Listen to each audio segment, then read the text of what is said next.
Okay, so you've been doing all the usual things to address your high hamstring tendinopathy.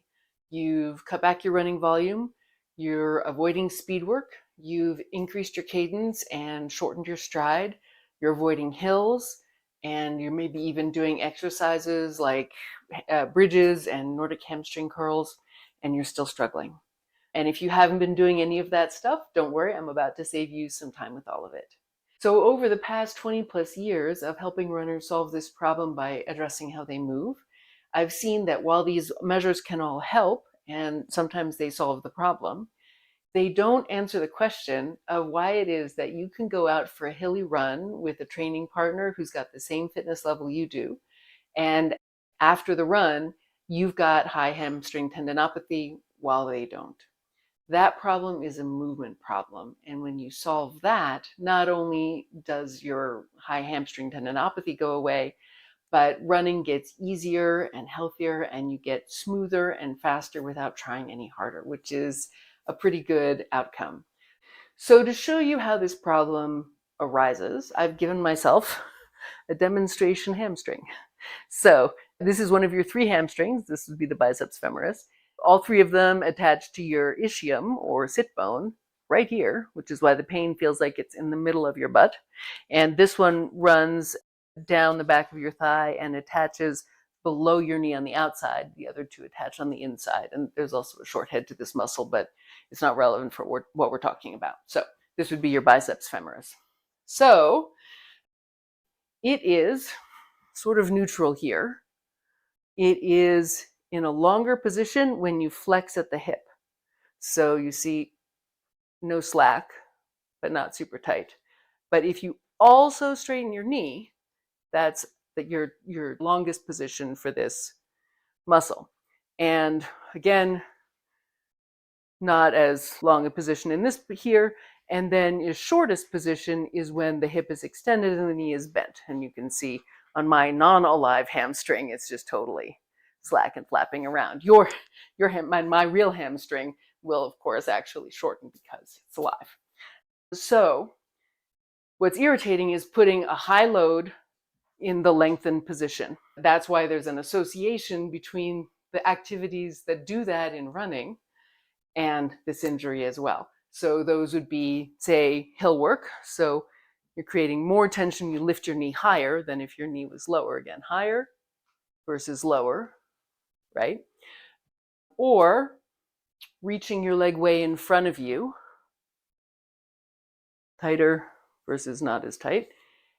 And especially doing that with a straighter knee. So again, looser, tighter, okay?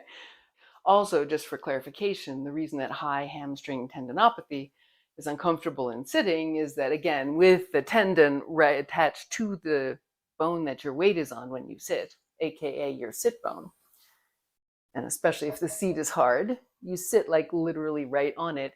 And the tendon, because it attaches a little bit to the back of the sit bone, it's between your sit bone and the seat when you're sitting on it. If the tendon is irritated, then that can feel really sore.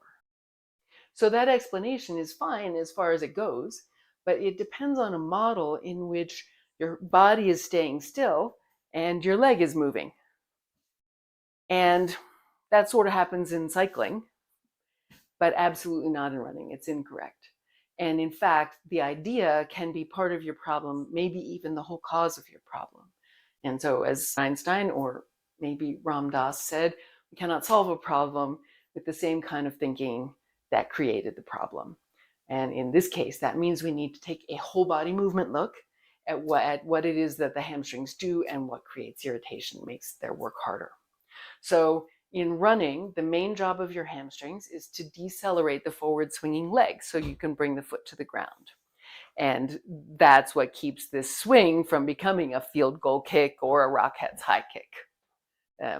My kicks aren't so high anymore. So what could make it more difficult, increase the load on the hamstrings to do that job of deceleration?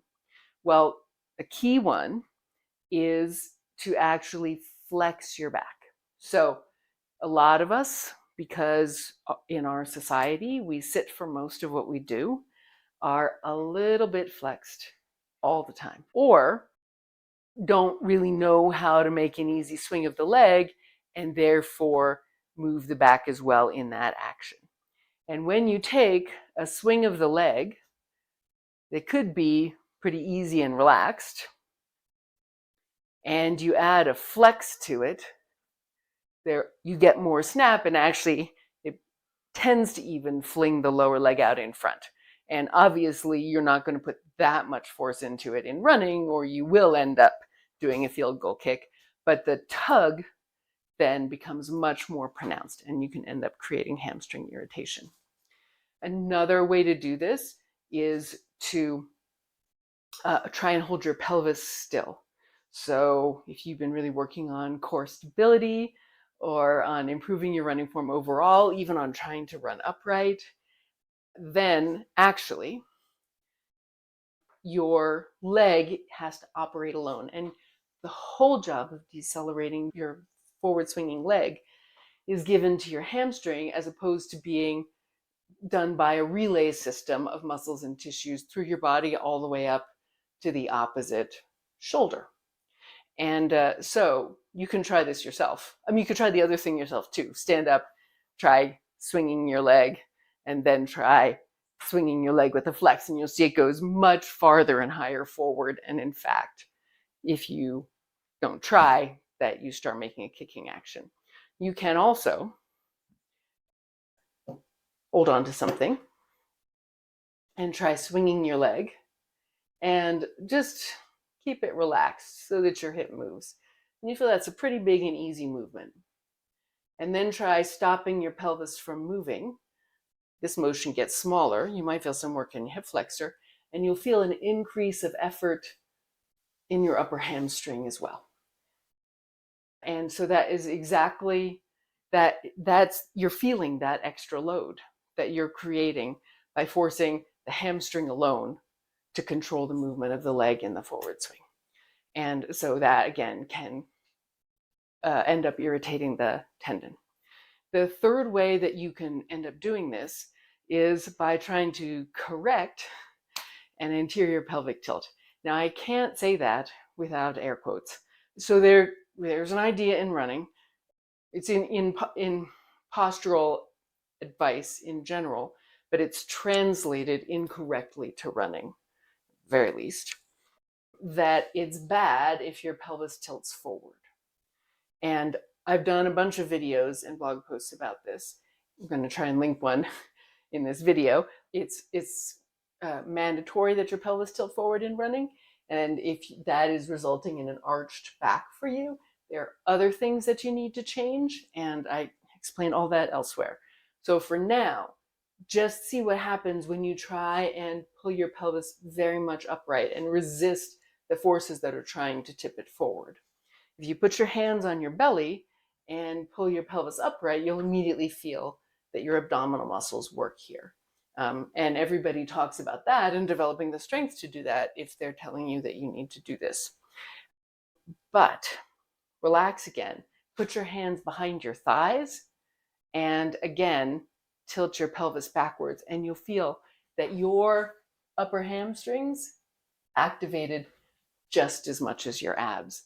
So the work of tilting your pelvis backwards relative to where your default would be, not only it works, it's the abs pulling up from in front, and it's the hamstrings pulling down from behind. So now you've got continual tension in your hamstrings through your whole running gait cycle. And then you're adding pulses of effort to decelerate the leg on top of that level of tension. I can tell you that I can feel that right away.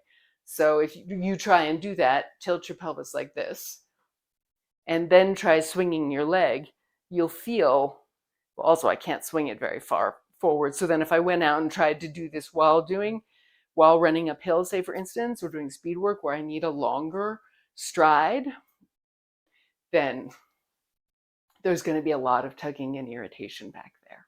So those are the three main movement-related ways that you irritate the high hamstrings, and they are all from the hips up. So how do you fix this? The usual recommendation is to increase your cadence and shorten your stride. So that puts less tension and less load on your hamstrings. But it can make your running feel choppy and unnatural. It can interfere with your ability to run faster as well. And it doesn't address in any way the actual source of the problem, which, as I've just said, is above your legs. So the running form change that resolves this problem nearly 100% of the time is learning to allow your core to move correctly. So I hinted at that when I was talking about letting your pelvis move. I call this whole movement the core action, in contrast to core stability, to make it clear that we're talking about correct movements here and not about holding things still, which core stability suggests to a lot of people. So that's a counter rotation of your upper and lower body. So you see my chest is turning while my hips turn the opposite way. And the pelvis is also tipping with that. Serge Grakovetsky's spinal engine is another take on this action, if you've encountered that idea. And this movement regulates the flexor and extensor tone in your body, which means that it interrupts any flexion patterns that you have. And it also, as I hinted at earlier, it distributes the load across many joints, tendons, and tissues, as opposed to keeping work localized in the legs and hips. And it allows your running to feel much more natural, smooth, and fast, as well as healthy. So instead of just getting back to normal, when you stop inhibiting this movement, which you are right now, instead of just going back to the way you were before you got hurt, this is where you benefit by actually running better. So because of the way the core action interferes with movement habits that are overloading your hamstrings, the pelvis moves, and that's connected to the counter rotation of your upper body. The leg swings forward without excessive force. The knee stays bent. The hamstring isn't excessively loaded. And when it's not supposed to be working, it isn't. Now, this is important. Notice I didn't say do the core action. I said get out of the way of your core action, because this movement is built into the structure of your spine and your whole anatomy, and it will just happen unless you're doing something to interfere with it. And if you try to do it on purpose, you're doing it on top of whatever thing you were doing to make it not happen naturally, and you'll end up exaggerating it or distorting it in some way. So what you need to do is stop inhibiting it. If you've been doing that on purpose, here's your permission to just let that go. Let your body counter rotate, let your pelvis move. If you haven't been doing it on purpose and you don't know what's interfering, that's pretty normal, because these would be movement habits that you have, and it's hard to be aware of your movement habits. You're very used to them. And I can't specifically tell you what to change because I haven't seen you run. I don't know how you're running. I would be happy to do that if you'd like. There's a link for online video analysis with me in the description below. But meanwhile, I also would suggest that if you've been doing any exercise, be it just strength training or rehab specific exercises that make you hold your core still, that those are interfering with your recovery as well, even while they might be strengthening the tendon. So planks, clamshells are great examples, dead bugs, any activity where you're specifically instructed to, say, move your legs but hold your pelvis still is going to interfere with this natural movement pattern that takes the excessive pressure off your hamstrings. And you don't want to be doing that.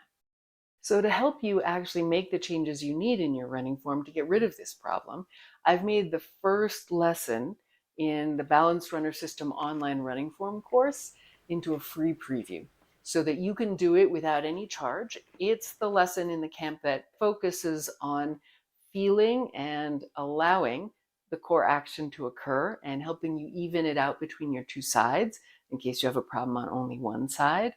So please give that a try.